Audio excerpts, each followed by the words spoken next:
મુંડન કરેલું છે. અહીંયા તો કંઈ નથી. તમારા અને અમારામાં ફરક આ છે. અમે બી છદ્મસ્ત છીએ.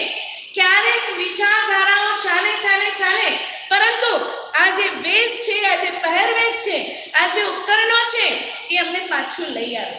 ભાઈ, તું ક્યાં છે? તું કોણ છે? તું શું કરે છે? અને અમારી ગાડી રિવર્સ ગિયરમાં પાછી આવી છે.